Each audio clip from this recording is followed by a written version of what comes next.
Hoje a nossa conversa é com uma mulher incrível, advogada, formada bem cedo, mãe dedicada e profissional atuante, que vem esclarecer pontos fundamentais sobre os direitos das mulheres no campo civil, doméstico e social. Ela vai nos ajudar a entender melhor como a lei protege e empodera, tirando dúvidas que muitas vezes carregamos em silêncio. Seja muito bem-vinda, doutora Bruna Toscano. Obrigada. Muito prazer ter você aqui hoje. Estava ansiosa por esse nosso encontro, porque você representa tantas coisas boas que, olha, todo mundo vai adorar esse episódio, eu tenho certeza. Todo mundo estava ansiosa para poder ver uma mulher. Gente, e tão novinha, tão nova, tão maravilhosa. A gente estava falando aqui agora.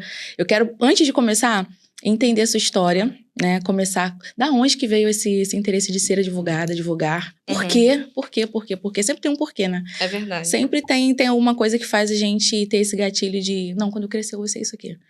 Eu quero entender isso, falar pra gente dos desafios. Eu conheço muitas pessoas que, inclusive, é um dos motivos que eu te escolhi para vir aqui hoje foi porque eu, dentro desse meio, eu vejo que muitas pessoas não conseguem passar na prova da OAB, principalmente tão nova, tão jovem. Inclusive, eu estava conversando com um amigo nosso, Márcio, e ele sempre falou isso pra mim, Dara, é muito difícil passar na prova da OAB. A gente fala muito isso lá no salão também, né? Sim. Então, como é que foi pra você? Foi fácil? Você falar que foi fácil, a gente vai chamar você é nerd. Então, se foi fácil, não foi fácil. Claro que não foi fácil, né? Mas como você conseguiu fazer tudo isso em tão pouco tempo? Você nem tem 30 anos, tem? Não, vou fazer. Vai fazer 30 anos ainda e já passou na prova e já trabalha, já atuante. Então, eu queria primeiro conhecer a Bruna, para todo mundo conhecer a Bruna. E depois a gente falar dos nossos temas polêmicos. Então, quando eu me formei, né, na verdade terminei o ensino médio, eu tinha muita vontade já de fazer direito, porque o meu amor começou pelo direito quando eu tinha beirando uns 15, 16 anos. Eu venho de uma família de advogados, meu avô era advogado, sempre foi, na verdade, advogado desde que eu era bem pequena. E um dia, lá em casa tinha um livreiro bem grande, assim, e um dia eu peguei um livro que era de Código Penal, nossa, 1900 e bolinha. E aí eu comecei a ler aquele livro, porque eu sempre tive muito interesse por leitura e gostei. Eu falei, caraca, o que isso aqui? Aí o meu irmão, ele era policial civil já na época, eu perguntei pra ele assim, esse livro aqui é o quê? Aí ele falou assim, isso é um Código Penal. E eu falei, mas quem estuda isso? Ele falou assim, quem estuda geralmente Código Penal é advogado. Aí eu entendi, gostei. Aí pronto, virou um vício. Aí logo depois, no outro dia, eu achei uma Constituição Federal. Aí eu comecei a ler também, interessante, gostei e tal. Aí eu falei, quando eu me formar, com certeza eu vou fazer direito. Só que as expectativas dos nossos pais são sempre muito diferentes, né? E o meu avô que me criou, ele tinha uma expectativa de que eu iria ser médica. E ele vivia falando isso. A Bruna vai ser médica, ela tem cara de médica, ela tem jeito de médica, ela tem paciência pra isso. Ela vai ser médica. Aí, quando eu terminei o ensino médio, eu prestei vestibular e tal, e aí eu queria direito já. E eu não falei nada pra ninguém. Eu falei, vou prestar vestibular. Todo mundo achando que você ia ser médica. Todo mundo estava muito assim, achando que eu iria fazer medicina. Daí, no dia que eu vi que eu tinha passado, eu falei assim, agora eu vou falar pros meus avós, né? Que eles que me criaram. Aí eu falei com a minha avó, ela ficou super feliz e tal. Ai, que legal, você vai ser advogada e tal. Só que eu não tinha essa expectativa de ser advogada, atuar, não. Eu queria muito passar em um concurso. E era por isso que eu queria ser policial. Eu quero ser policial, eu quero ser delegada, eu quero ser juiz, eu quero ser tudo. Daí, eu peguei e... Aí comecei a universidade, enfrentei várias barreiras, né? Porque quem faz uma universidade pública sabe como é difícil. Então, isso que eu queria frisar aqui. Todo mundo começa pensando em pagar logo uma faculdade. Pra você nunca foi uma opção pagar a faculdade? Não, porque o que acontece? Lá em casa a gente vivia uma hierarquia militar. E o meu avô sempre disse em voz alta, filho meu não faz universidade particular. Vai fazer pública. Se não passar, não faz faculdade. Porque eu não vou pagar faculdade particular pra ninguém. Vocês já foram condicionados a isso, Sim, exatamente. Né? Meu irmão fez uma universidade pública. Eu também fiz uma universidade pública. E o meu primo, o meu sobrinho também, que ele também criou. E foi assim. Legal. E daí ele pegou e falou assim, então tem que estudar pro vestibular. Senão, não vai fazer. Aí tá bom. E ele sempre falava, tem que fazer faculdade para poder aprender mais. E aí ele tirou a gente do colégio particular quando a gente estava ali acho que na terceira série, para já conseguir fazer um vestibular e ter um nível uma noção melhor de matérias e tudo mais, porque ele falava que o colégio público já tinha o sistema do vestibular. Enfim. Aí tá, passei, cheguei pra ele e falei pra ele assim, pai, passei no vestibular. Aí ele ficou, nossa, radiante. Eu lembro até hoje do brilho nos olhos dele. Daí ele virou e falou assim pra mim, e aí? Vai fazer medicina, né? Aí eu falei, não, vou fazer direito. Aí ele falou, Bruna, tá brincando. Aí eu falei, vou fazer direito. Ele falou, não aceito. Não aceito! Gente, mas ele era mais advogado. um advogado na família. Você sabe que advogado não tem dinheiro. Ai, meu Deus. Advogado não tem dinheiro, tem que ter nome. Ele colocou inúmeras dificuldades. Aí eu falei, pai, mas é o que eu gosto e tal. Aí ele ficou um tempão sem falar comigo, porque ele ficou magoado, porque ele queria... Na verdade, eu acho que os nossos pais, eles queriam muito fazer algo, e aí eles projetam nos filhos, sim, né? E aí ele falou, mas tá bom, né? É o que você quer e tudo mais. Aí passou... Eu fui fazendo a faculdade, fui gostando ainda mais e tal. Aí, ele um dia perguntou pra mim assim, e a sua expectativa, minha filha, de vida, assim? O que você quer fazer com direito, assim? Utilizar ao seu favor e tal? O que você pretende fazer quando você terminar a sua faculdade? Eu falei, pai, eu pretendo fazer um concurso. Aí, como nada é muito fácil, logo depois que eu me formei, eu... Não abre muito concurso hoje em dia, né? Sim. Antigamente abria com... era bem maior a quantidade, hoje em dia não. Eu falei, vou prestar OAB, né? Fazer o quê? Agora eu era recém-divorciada, então eu tinha um filho, eu falava sempre isso. Eu tinha um filho e um diploma. Ou era fazer dar certo, ou era fazer outra coisa, assim, arrumar uma outra profissão. Aí eu falei, vou advogar. Eu tive várias experiências de estágio. Pra fazer concurso público não precisa ter OAB? Não, não mesmo? precisa. Não sabia disso também. Só se... Na verdade, eu nem sei sobre se delegado precisa, mas acredito que não. Então, eu falei, cara, vou prestar concurso, vou fazer a prova da OAB e vou advogar, né? Porque, pelo menos, pelo sim, pelo não, eu vou ter alguma coisa certa. Eu já trabalhava no escritório, trabalhei com... Tudo que eu aprendi... porque a gente advoga, mas a gente só aprende na prática, né? Então, tudo que eu aprendi foi com um excelente professor. Na verdade, eu trabalhava com ele, era o Dr. Antônio, ele me ensinou tudo que eu sei. Ele tinha maior paciência, eu fui estagiária dele, era na área criminal, então... Eu lembro que ele me levava pra tudo. Bruna, hoje tem audiência, você vai fazer isso, você vai fazer aquilo, não sei o que e tal. Então, eu fui aprendendo e acabei pegando gosto. E aí eu falei, vamos fazer. Aí, beleza, eu não tinha a menor expectativa de que passaria. Eu falei, vou tentar, né? Mentira, sério? Tu achou que não passaria? Eu tinha quase certeza que não. Eu comecei porque eu tinha um filho, o Arthur era bem pequeno. O Arthur tinha liberando 1 ano e 9 meses. Um monte de coisa acontecendo. Um monte de coisa acontecendo. A minha mente, nessa época, estava bem difícil de focar. Eu sempre pensava assim, cara, tem um filho agora. Eu tenho que dar o sustento para ele. E eu falei, cara, vou me reinventar. Vamos lá, vou fazer essa prova. Aí fiz essa prova, passei. Aí, de primeira, Bruna? De primeira. Aí eu falei, cara, foi... Aí, segunda etapa, foi. Aí eu falei assim, eu lembro que eu fiquei assim, paralisada, pensando, meu Deus. Eu sou capaz, eu consegui. Sim, porque eu sempre tive um problema muito grande. Eu nunca acreditei no meu potencial. Sim. Eu cresci com isso. Eu sempre achei muito que eu não era capaz de muitas coisas. Porque eu cresci, na verdade, com essa... Não sei, com essa baixa autoestima de... Será que eu vou conseguir, talvez? E eu sempre percebo isso ainda. Que, às vezes, eu me pego pensando assim... Caraca, para as pessoas eu sou tão capaz... E para mim mesmo, eu não tenho. Mas talvez isso surja dessa questão da dualidade que houve com o seu pai. Porque ele queria muito que você fosse uma coisa e você foi outra. Então, talvez essa dúvida que você tinha... Mental de... Caraca, eu quero, mas será que é? Exatamente. Trouxe essa dúvida da sua autoestima. Porque você tem. Exatamente. Só que você tem uma duvidazinha. E eu tentei muitas outras coisas também. Ele me colocou no curso de enfermagem antes de eu terminar o ensino médio.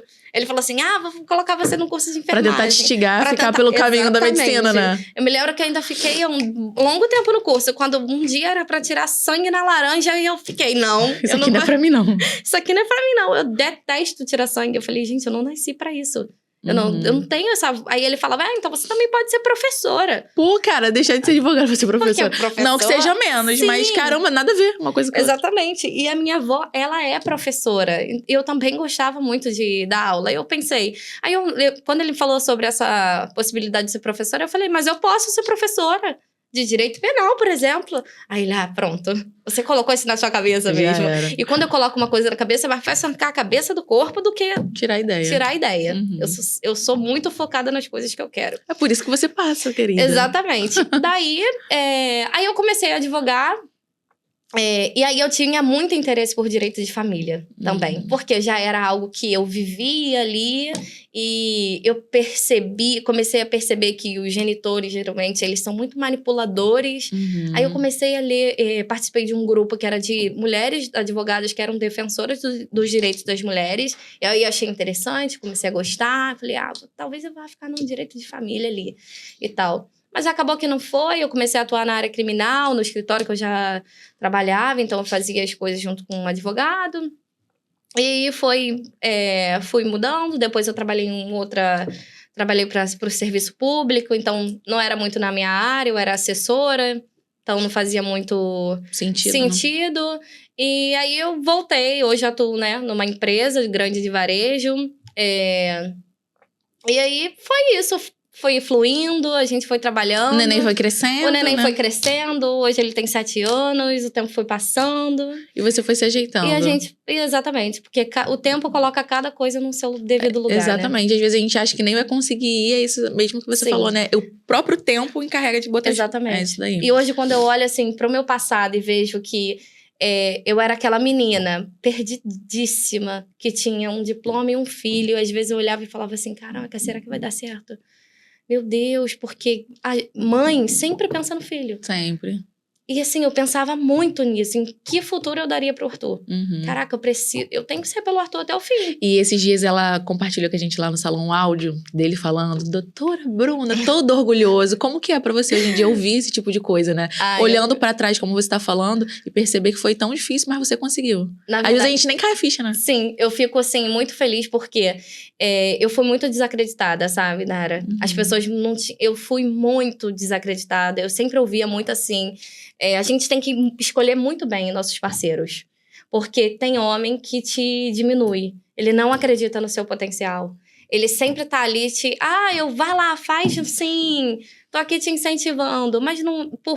No íntimo, não tá. No íntimo, você sabe que não tá. Uhum. No íntimo, ele sabe que ele desacredita de você. Eu vivia muito isso no meu antigo relacionamento. Era assim, você é muito boa pra isso. Você vai conseguir sim, mas no íntimo... Nas entrelinhas, né? A gente sentia. Porque a gente sabe quem torce pela gente. Com certeza. A gente sente, né? a energia e tal. E quando hoje eu me vejo conseguindo manter todo o padrão de vida do meu filho, conseguir ter uma vida, dar uma vida boa pra minha avó, conseguir fazer o tanto de coisas que eu consegui. E resolver tantas coisas. Todo mundo chama... Doutora Bruna. E assim, conseguir dar conta de tudo sozinha, pra mim, é muito importante. Uhum. Porque eu vim de uma família onde as mulheres eram super dependentes de homem. Uhum. Assim, a minha avó, ela era muito dependente do meu avô. Quando meu avô foi embora, ela ficou com aquele vazio de saber o que eu vou fazer. Porque ela não trabalhou na área dela. Ela era dependente completamente financeiramente dele. Essa que ela é professora, né? Sim, exatamente. Uhum. Ela tinha profissão, porém ela não trabalhava. Porque, não precisa você trabalhar, você pode ficar em casa e tal. Só que pro homem, o divórcio ele é muito mais simples, né? Porque ele pega as coisas dele... Ali, vou pra minha casa. E aí a gente já pega um gancho importante sobre o que a gente já queria abordar, né? Sobre os danos patrimoniais que você tem falado. Exatamente. E eu nem sabia que existia danos patrimoniais em relação, assim, né? Sim. Como um é lesado. E nesse gancho que você já tá dando esse exemplo de vivência, como é que funciona isso, né? Uma pessoa que tinha uma profissão, vamos dar esse exemplo aí que você tá dando já, e ela simplesmente não tem mais nada, separa, como é que fica isso? Ela tem direito à pensão alimentícia, né? Assim que você entra com divórcio, você pode pedir pensão alimentícia se for no caso de... vamos supor, ela, no caso dela, ela é cega de uma vista, não trabalhava, ele dava todo aquele sustento e mantinha aquela residência ali.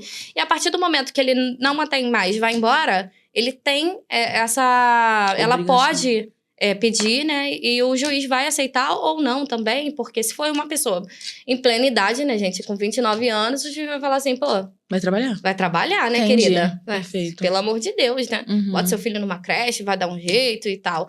Mas quando a pessoa, ela tem esses danos, né, na saúde e tudo mais, com certeza é possível e é concedido, sim. E só que ela nunca quis divorciar no papel, então ela tem esse apego de, não quero me divorciar e tal, pessoas antigas. De outro tempo, isso que eu ia falar. De outro tempo Sim. e tudo mais. Então, acabou ela sendo a total prejudicada.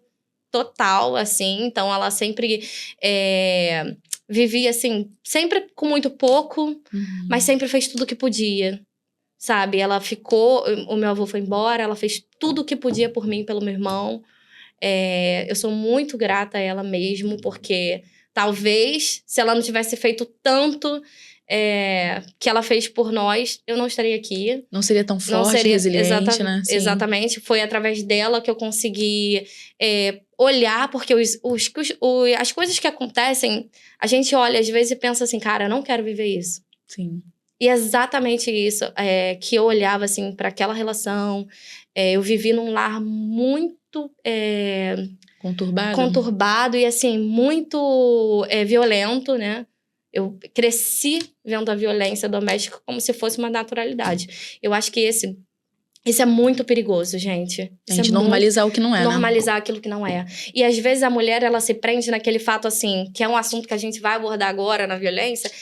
Assim, eu não quero dar esse desgosto pro meu filho de me separar e aí confundir a cabeça dele toda, porque aí ele vai ficar sem pai, e aí o caso é diferente e tudo mais. Mas aí eu te pergunto, o lar que a gente vive, que uma criança dessa vive normalizando a violência, é saudável?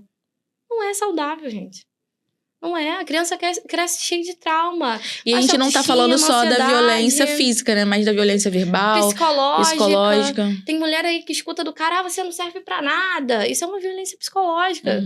Mulheres que são diariamente traídas, homens que têm segunda, terceira família, sim, a mulher fica exatamente. Submissa a isso, né? Exatamente. Os filhos, eles... pode até pensar, meu filho não repara isso. Gente, Duvido. As crianças reparam tudo. Reparam sim. As crianças olham e o que é importante é o quê? A gente não normalizar isso. E uma coisa muito importante aqui que eu vou frisar, até mesmo como graduanda de psicologia, a gente fala muito isso lá na faculdade, que a criança, ela nunca é a causa, ela geralmente é o sintoma. Às vezes seu filho tá com algum problema dentro de casa, de comportamento, intelectual, e a gente sempre fica achando que a criança tá com algum problema, mas não, ela é o sintoma daquela relação que tá adoecida. Então é muito importante a gente saber trazer essa responsabilidade pra gente, principalmente a gente, mulher, que consegue camuflar muito isso, como você tá falando, dando desculpa pra gente mesmo o tempo todo, né? Pra gente manter aquela relação que às vezes a gente tem uma dependência emocional, financeira, patrimonial, como a Bruna tá falando, e a gente se mantém ali e não olha nem pro nosso filho direito. Às vezes a gente acha até como uma boa mãe, né? Exatamente. Mas manter realmente a criança numa relação assim é ruim pra criança, traz muitos prejuízos, né? Com certeza. E você não consegue dar conta. Eu acho que quem vive num lar que é remetido à violência doméstica não consegue dar conta do que tá acontecendo, não consegue suprir as necessidades da criança, porque, cara, você tá quebrada. Tu tá destruída. Tu tá vivendo num lar completamente abusivo. Como é que você vai conseguir criar uma criança assim? Você não consegue, talvez, nem dar... eu lembro que... suporte emocional, exatamente. né? Eu lembro que eu era uma criança muito... que eu me sentia muito abandonada. E eu entendo completamente a minha avó, não culpo ela nunca, jamais por isso, porque ela vivia uma violência o tempo inteiro. Ela escutava o tempo todo que ela não servia pra nada, que ela só servia pra ser dona de casa. Eu lembro que uma vez eu até falei assim, eu tava assistindo Cinderela, por isso que eu sempre falo, Cinderela, que às vezes... E aí eu lembro que eu via que a Cinderela, ela sempre só servia pra fazer a limpeza. Todo mundo se divertia, mas a Cinderela só limpava.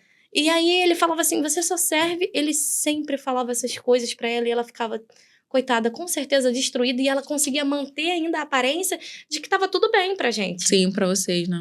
Eu lembro que a minha avó tinha em casa um guarda-roupa e na parte de cima ela sempre teve essa mania de ter brinquedo em casa. E todas as vezes que o meu avô batia nela, agredia ela ia lá e pegava um brinquedo. E falava, aqui, minha filha, toma aqui esse brinquedo novo. Pra tirar sua atenção, né, Exatamente. Eu lembro de olhar para aquele brinquedo. Gente, isso é muito forte, isso é muito importante para quem vive esse ciclo. Olhar para aquele brinquedo e pensar assim, cara, eu não queria isso, eu só queria sair daqui. Eu só queria ir embora daqui. Mas embora para onde? E aí, um dia, assim, que o meu avô era maravilhoso pra mim e tal, o dia que ele decidiu que ele iria embora de casa e que ele só iria frequentar ali de 15 em 15, ele aparecia sempre pra ver como que a gente tava, porque ele era um bom avô pra gente, ele era bem presente, assim, ele sempre tava ali. E quando ele botou tudo dele naquele carro, eu lembro do alívio que eu senti. Pensando, eu não vou mais ver isso. E uma coisa assim, não te corrigindo, mas frisando, a gente costuma também falar isso daí. A gente, olha como a gente esconde a violência, né? Não, ele era bom pra gente. Tal. Não, ele não era bom. É ele verdade. Era ruim. Porque se ele fosse bom, ele não faria isso com a avó de vocês, não deixava vocês expostos. Mas a gente, como a gente falou anteriormente sobre as mulheres se camuflar, a gente camufla, às vezes, um ato de carinho ou de atenção com amor. E o amor não é isso. O amor é cuidado, é respeito. Sim, exatamente. É uma coisa que é bem mais, né? Bem mais além. Mas você ainda tem essa configuração, né? Não, mas ele era bom pra gente em algum momento. Em algum momento mesmo. Porque ele também vivia assim, essa oscilação, né? Essa oscilação de humor, essa oscilação de que não podia ingerir álcool. Porque, se ingerisse álcool, pronto. Acabava, e lá em casa tinha uma casinha. Esses dias eu até falei com meu namorado, tinha uma casinha, assim, na cozinha, e em cima tinha um telefone. E aí, o meu papel naquele lar era, se acontecer qualquer coisa, ligar para o meu irmão. E aí, meu irmão vinha de onde ele estivesse. Porque tudo sobre amor, sobre atenção, sobre cuidado, foi ele que me ensinou. E aí ele vinha e tipo, ficava comigo. E aí resolvia os problemas e colocava as pessoas nos seus devidos lugares e pronto. Mas o meu papel era esse. Eu tinha só 8 anos. Sim. Então, assim, era muito triste. Eu cresci com muitos danos emocionais, muitas coisas para resolver. E aí, essa carência afetiva, assim, de paterna também, de não ter e tal, a gente vai começar. Isso é perigoso, porque esses problemas eles refletem lá na frente nos nossos relacionamentos. Na nossa vida toda, né? Se a gente não tratar, se a gente não identificar isso daí, né? Eles vão refletir. E às vezes a gente vai normalizar esse tipo. Isso que é importante. Eu nunca normalizei por isso, porque eu pensava assim, isso tá errado. Não, isso não é certo. Mesmo querendo acreditar que aquilo é certo. Exatamente. Né? E aí eu acredito. Quando eu já comecei a me relacionar, eu sempre pude sempre fui muito boa sobre me posicionar. Olha, isso aí eu não aceito, não. Se policiar. Ah, não. E homem falar gritando comigo. Mas talvez isso daí foi devido à sua profissão, né? Que você Exatamente. escolheu. Talvez se você tivesse ido por outro caminho, talvez você não seria tão inteligente. O emocional teria te engolido, sabia? Sim, e aí eu fiquei pensando assim, pois é, porque o meu irmão sempre fala assim, Bruna, você acha que você não é, mas você é muito sangue frio. E você sabe muito encerrar ciclos e resolver as coisas com muita facilidade. Aí eu não vejo por esse lado, não, mas ele fala. E aí eu sempre pensei assim, cara, isso aí eu não aceito, não. Pô, isso aí tá errado. E aí, quando a gente fala sobre essa violência psicológica, que muitas mulheres vivem, gente, isso, e não acha que aquilo ali é uma violência, porque não tem essa noção, porque o ser humano, ele perece por falta de conhecimento, Com né? certeza. E, o cara fica falando o tempo todo que tu não presta pra nada. Que, você é burra. Ou ameaça, né? Exatamente. Você vai sair, ó, tu vai perder seu filho. Sim. Sua vida já era difícil, Exatamente. vai ficar pior. Nossa, que é porque esse tipo de coisa. tem uma coisa que homem é manipulador. Sim. Então, essa questão da violência psicológica, ela é muito importante a gente falar, porque as pessoas ainda têm essa visão de que Lei Maria da Penha é somente agressão física, né? E não é somente agressão física. Tem a nossa agressão psicológica, a violência psicológica, na verdade. Tem a violência moral, tem a patrimonial. Abrange tudo, né? Exatamente, abrange tudo. E eu não sabia também. Abrange tudo. Essa questão de você virar... eu quero me separar, e o cara virar pra você e falar... Você vai sair sem nada, tá? Porque daqui você só sai com as suas roupas. Gente, isso não existe. Isso é uma violência. Se pega uma fala dessa, consegue enquadrar na Lei Maria da Penha. Sim. Isso é uma violência patrimonial. Sim. Você não vai sair sem nada. Vocês casaram em comunhão parcial de bens e pronto. Vai dividir tudo em partes iguais. Ah, porque eu conheço fulano, porque não sei o que, falou pra mim que é delegado, que você vai sair sem nada. Gente, não existe. Quem decide coisa é juiz. Delegado não decide nada. Decide quando o agressor tá ali preso e tal. Agora, quem decide sobre o processo é o juiz. Não tem nem menor cabimento, porque eu já escutei essas histórias. Muito. Ai, porque fulano dele é tio dele, é delegado, e aí ele disse que, ai, Bruna, eu vou sair sem nada. Gente, aí é o que eu falo sobre isso, né? Sobre conhecimento. A gente pode ler sobre isso. Eu acho que a gente poderia... Hoje tem campanhas, né? Sobre... Hoje é bem mais falado, sim, com certeza. hoje é bem mais falado. Mas olha, hoje, esses dias aí eu estava lendo sobre isso. E aí, a questão da violência, ela diminuiu muito. Mas não diminuiu. Não. Sabe o que aconteceu? O nosso país é um dos número 1 de vítima de feminicídio. Sim. Ou seja, as mulheres aqui morrem muito mais. Então, hoje, na verdade, não diminuiu. Acontece que hoje eles matam. E eu percebi isso e eu fiquei assim, gente, não diminuiu. Piorou, porque a gente né? estava conversando sobre isso. Eu falei, Sim. cara, piorou. Agora a gente morre. Porque agora a gente morre. É. E assim, a gente morre por quê? Porque a gente não chega a denunciar. Porque hoje a justiça funciona em total favor da mulher. E uma coisa muito importante aqui, antigamente a gente denunciava e conseguia tirar queixa. Hoje em dia não pode mais, Não hein? pode. Fiquei sabendo sobre isso. Você, uma vez que deu parte, né, do seu genitor, namorado, qualquer pessoa que te ameace, você vai lá, não pode mais. O Ministério Público já se manifesta, né? Sim. Aquilo ali já abre um caso, mesmo você querendo retirar, você não consegue. Exatamente. Isso é muito bom, sabia? Porque como a gente vive nesse lugar que a gente tá falando das mulheres se camuflarem, às vezes ela faz e depois ela se arrepende. Sim. E aí ele vai manipulando também. Também. Às vezes tem filho pequeno e aí, poxa, o pai do meu filho, mudou né? completamente. Então tem que ir lá tirar. Hoje em dia não consegue mais. Não consegue Isso foi maravilhoso. mais. Quando você me contou, eu falei, caraca, que legal. Não consegue mais. Depois que o MP já vira uma denúncia ali, né? E aí você vai pro juiz. Ele vai olhar, ué, por que você quer tirar a queixa? Por que essa mulher quer tirar? Porque às vezes ela tá sendo coagida, às vezes tá ali já... Uma mulher que vive isso já tá vivendo o próprio caos na mente. Então, assim, eu vou resolver esse problema. Não vai. Depois de uma semana ele mata ela, oculta o corpo. Isso, Bruna, isso que você tá falando é tão interessante, né? Porque a gente vive tantas coisas dentro do nosso relacionamento que a gente vai perdoando, né? Exatamente. E a gente nem tem noção que aquilo ali se configura crime, Sim, né? Exatamente. Cara, que doideira. E essa questão da violência e de acabar no feminicídio, isso, nossa, me deixou assim... Fiquei bem assustada, porque não tá sendo resolvido. Não tá sendo. E tá bem divulgado. A gente abre Exatamente. qualquer plataforma, né? Instagram, TikTok, YouTube. Hoje a só mulher, tem ela isso. pode solicitar medida protetiva através do aplicativo Lei Maria da Penha, gente. É o desespero, né? Assim, que Você baixa ali, ó, peça a medida, explica, bota ali um sprint, nem precisa, talvez, colocar, conta ali o fato narrado, o que tá acontecendo. Esse cara sai de casa, não permanece no mesmo ambiente que você, tem uma patrulha específica da Lei Maria da Penha, eles te dão total suporte. Não tem onde ficar, mora com ele, não tem casa, vai para um abrigo. Tem abrigo, né? Tem não um sabia abrigo. Também. Você hoje tem muitas possibilidades para fazer essa lei dar certo. Tá acabando em feminicídio porque as mulheres, elas ainda têm esse medo de prejudicar. E o cara não tem menor medo de... A maior prejudicada Exatamente, a maior prejudicada é ela. E aí, a partir do momento que você entende isso, quem tá perdendo aqui nessa relação sou eu. Os meus filhos estão vendo isso, a criança vai crescer normalizando a agressão. Esse cara aí, teu filho que tá vendo isso...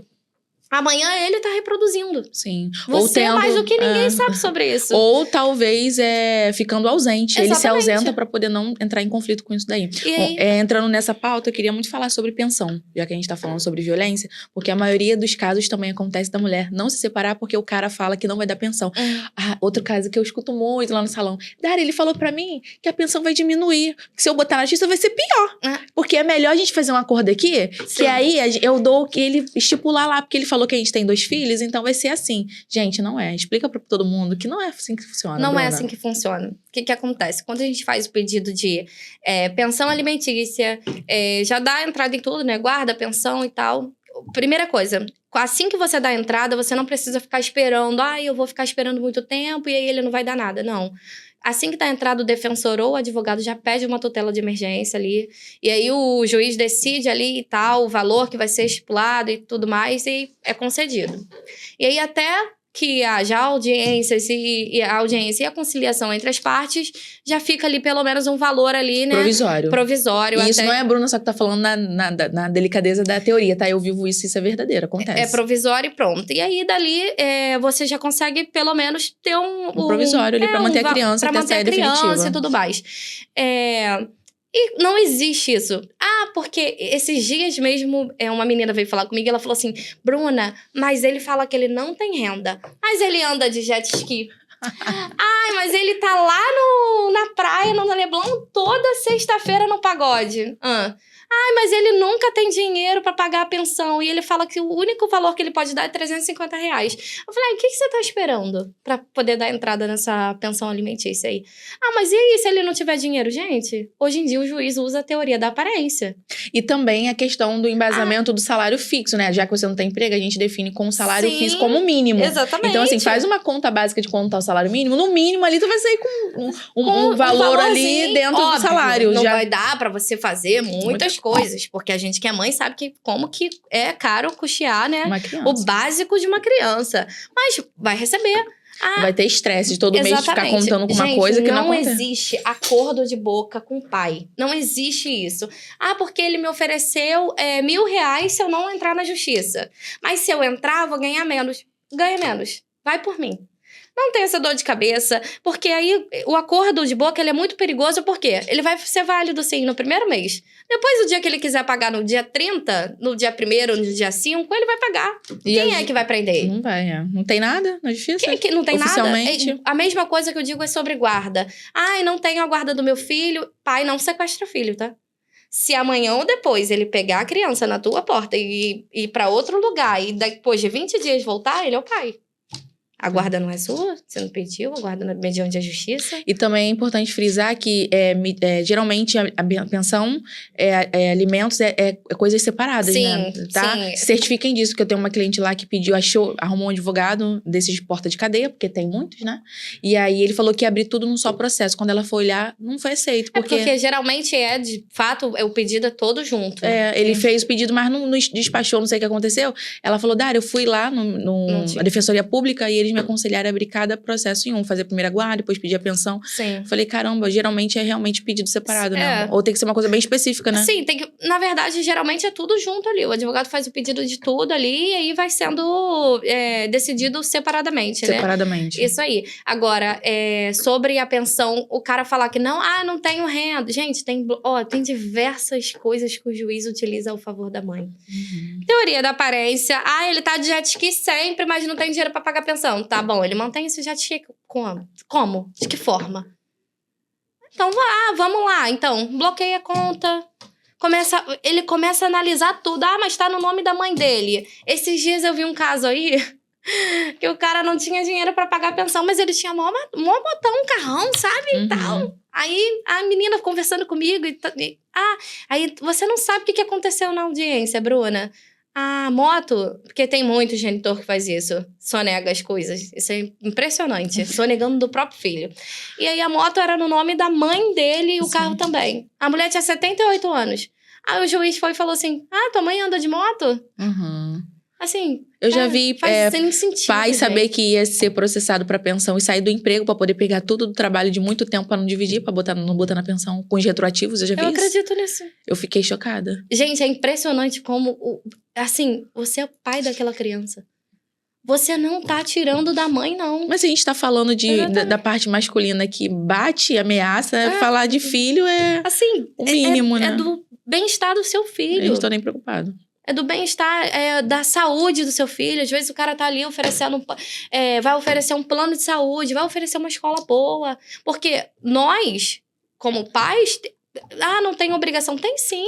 Você botou uma criança pra dar o melhor pra ela. Você vai botar uma criança... Gente, porque botar filho no mundo é muito fácil. O ruim é criar. O ruim é criar.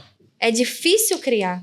Porque vou oferecer qualidade de ensino, uma saúde... Assim, porque plano de saúde, ele não é luxo. Não, é necessidade.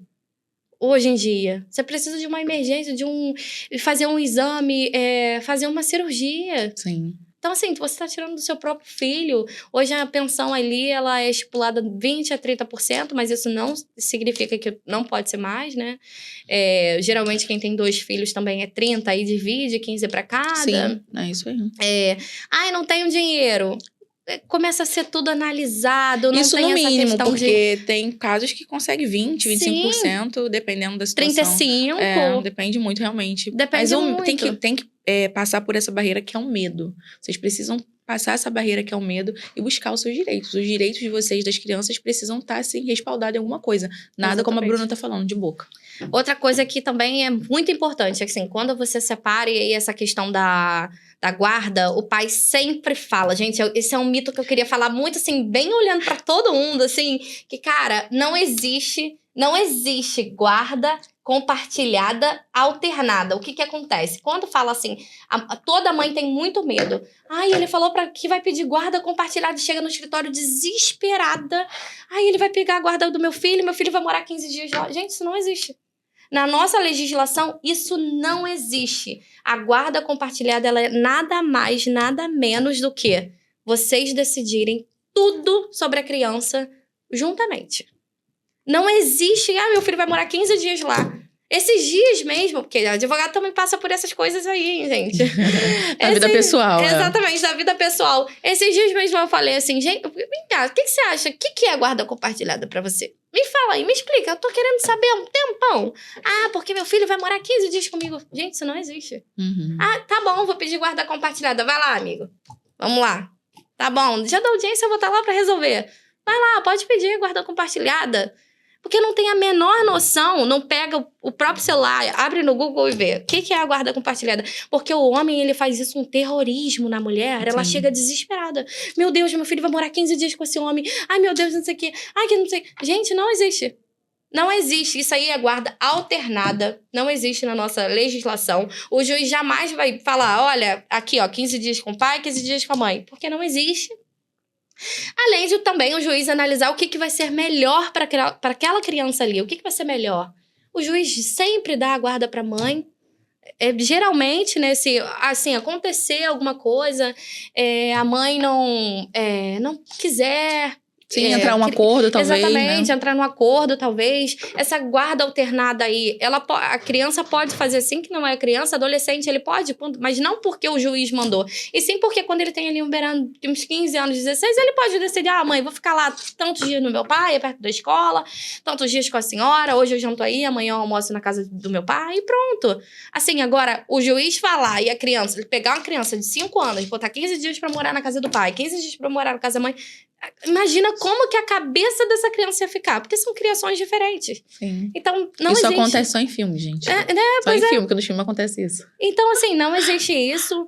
Eu vou colocar você e vou pegar a guarda. Tá bom, vai lá pegar a guarda. Tudo bem, me coloca. O que é importante também, sempre quando se separar, fazer o pedido primeiro. Sim. Você dá... Porque aí...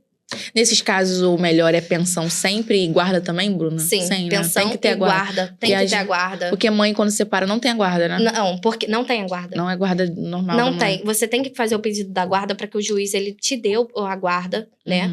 E por essa questão mesmo, de que pai não sequestra o filho. Se ele pegar a criança ali para causar mesmo um dano emocional, porque logo assim que eu comecei a trabalhar, teve um caso desse, que até no bairro onde eu morava, eu lembro que a menina chegou desesperada falando comigo. Ele levou meu filho, era uma criança muito pequena, tinha uns 3 anos. Ela foi na delegacia e o delegado falou, você tem a guarda? Aí ela, não tenho. Ele falou, não posso fazer nada. Porque pai, infelizmente, ele não sequestra a criança. Aí tem que entrar com pedido, aí até sair a criança fica com uma pessoa que tá. Entendeu? A gente vê direto aí nos jornais, pais que pegam, vai pra São Paulo, vai pra outro estado, bem longe, vai até pra outro país, gente. Teve muitos anos atrás, eu lembro que eu li num artigo que o pai foi pra Portugal. Eu também acho que li em algum lugar isso. Foi pra Portugal com as 2 filhas e a mãe ficou aqui desesperada. Sim. Assim, meu Deus. Outra coisa também que é mito porque ele vai pedir, a gente vai ter guarda compartilhada e vai diminuir o valor da pensão. Mentira. Sim. É porque O valor da como... pensão, ele é calculado de acordo com as necessidades da criança. Ninguém vai diminuir aquele valor ali. Isso é como você fala, né? Como você esclareceu que a guarda compartilhada é sobre ideias do cotidiano, Sim. não faz nem sentido diminuir a pensão por conta disso, não. A guarda compartilhada, ela é nada mais, nada menos do que manter um bom convívio social ali, os dois. Os pais. Você tem esse filho? Vamos agir normal, né? Assim, mas não dá, ter né? uma relação Eu ainda saudável. não conheci um casal que é assim. Não, Ex-casal que consegue manter isso daí. Também não. Tu já conheceu? Você que é advogado deve ter conhecido, não? Até hoje não, porque na verdade, o que acontece? A mulher, ela muitas vezes quer. O pai que não quer.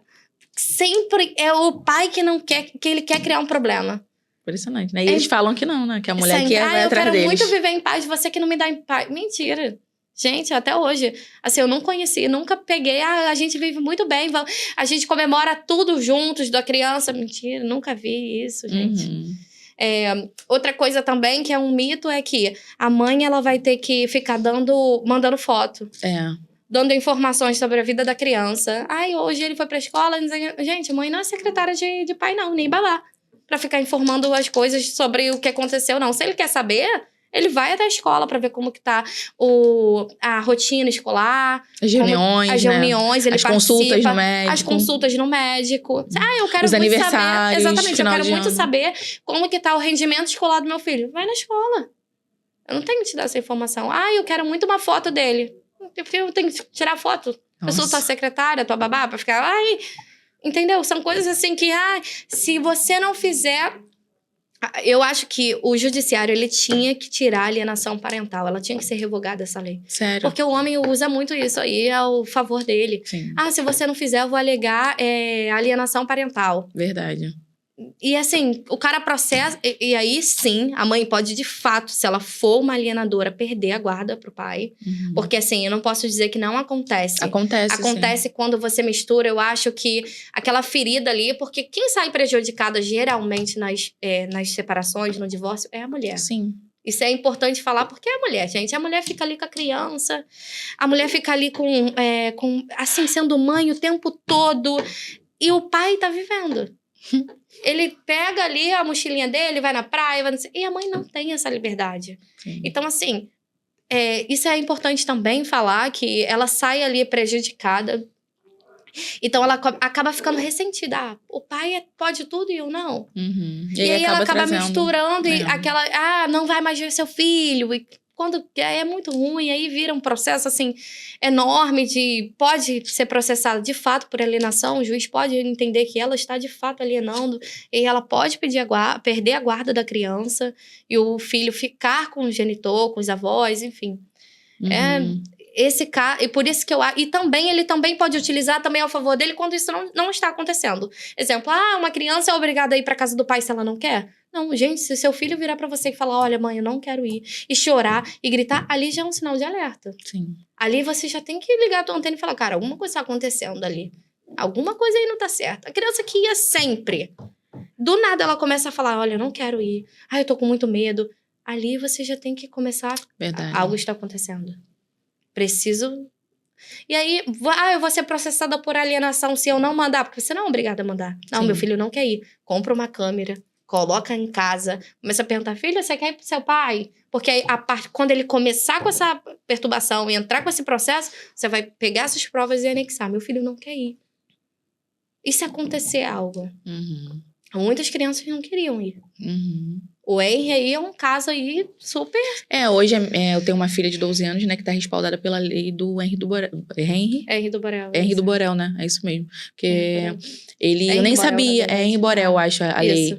Porque eu não sabia que tinha. Inclusive, eu tava olhando o processo esses dias que eu percebi que ela tá respaldada dentro dessa lei. Porque a gente não percebe realmente esses sinais. E a gente tá falando aqui de coisas mais brandas, entre aspas, que é só violência. Só não, né? É violência psicológica e tudo mais. Mas a gente também tem que falar sobre a violação sexual, que acontece não só entre pais, madrastas, mas avós, tios. A gente tem que ter esse cuidado de cuidar das crianças. Isso que a Bruna falou muito importante sobre o alerta da criança chorar, de reclamar, não é mimado, eu não gosto de ficar só com a mãe. Não, às vezes realmente é uma coisa que tá acontecendo ali por baixo dos panos. Gente, acontece, é real e pode estar acontecendo hoje na sua casa. Seu filho está sendo abusado sexualmente pelo pai, pelo avô, pelo tio, por pessoas que frequentam a casa e você nem desconfia. Porque assim como eles dissimulam tanta coisa, dissimulam também essa questão sexual. Isso é muito importante a gente falar porque é uma realidade. Até então não era na minha cabeça, mas quando passou a ser perto de mim, eu vi que é real. Então, assim, é muito importante a gente falar sobre isso. Porque, como você falou também, a gente, né, a gente como mãe, a gente já é lesada desde sempre, né? Sim. Porque a gente não que a gente carregar, gestar é uma lesão, mas a gente já fica ali. O homem, ele não gesta, gente. Ele não tem ali os hormônios alterados. Quem é toda alterada é a mulher. E às vezes, mais de uma vez. Eu, pelo menos, tenho 3 filhos, né? Então, assim, a gente passa por esse processo 3 vezes. Então, assim, a gente não fica mais igual, né? A gente não é. Existe a Dária e a Bruna antes de ser mãe. Exatamente. E a Dária e a Bruna depois de ser mãe. A gente muda ali algumas configurações. Então, assim, realmente, se a gente olhar direitinho, a gente percebe que a gente vai perdendo um pouquinho. A gente vai se reconfigurando, vai se, né? Mas nem toda mulher consegue. Então, Sim. assim, a gente fica muito perdida, muito sem saber o que fazer, sem embasamento de lei, às vezes sem o norte da família. E a gente vai ficando, assim, cada vez mais à mercê de qualquer coisa. Né? É isso que é ruim pra gente. Exatamente. E essas questões são muito importantes serem abordadas porque, geralmente, ele utiliza isso, né? Sim. E aí, a mãe que já... Ai, vou mandar meu filho. Não posso fazer isso, infelizmente. Ai, meu Deus, ele tem que ir. Gente, ele não tem que ir. Ele vai se você deixar. Ah, eu vou na sua casa, eu vou pegar a criança. Gente, se ele pegar uma criança à força e colocar no carro, imediatamente acionar a polícia.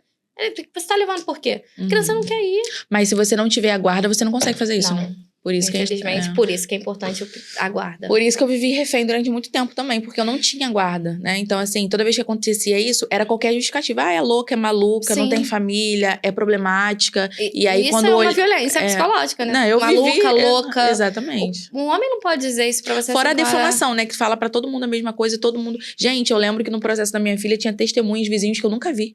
A pessoa nem me conhece, mas acreditavam, compravam a história da pessoa. Porque uma mentira dita várias vezes, ela se torna verdade. Então, a partir do momento que você vê que aquilo ali é mentira, a gente tem que buscar a lei ao nosso favor, fazer aquilo valer. Porque senão a gente perde coisas preciosas. Exatamente. Às vezes até prejudicando a gente em relação à criança, aos nossos filhos e a tantas outras coisas, né? Exatamente. Então, assim, a gente precisa realmente olhar pra isso.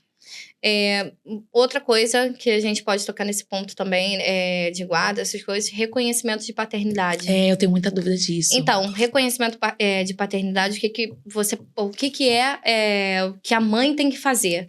Ela vai até o fórum, faz o pedido, né, através do defensor ou do advogado, né, pede que seja reconhecida a paternidade em base de quê? Peraí, vamos configurar aqui uma situação que é muito, muito comum. O cara engravidou a menina. Não sabe, o cara na cabeça dele fala, porque eles fogem de tudo, né? Fala que a criança não é dele. Sim. Mas a criança é dele. Às vezes, assim, meninas novinhas estão dentro de casa, né, e tudo mais. Ela é obrigada a se submeter ao exame de paternidade? Ele consegue fazer isso? Ou se ela... Sim, ela não. Ele quer fazer. Quer o exame de DNA. Ele quer. É filho da...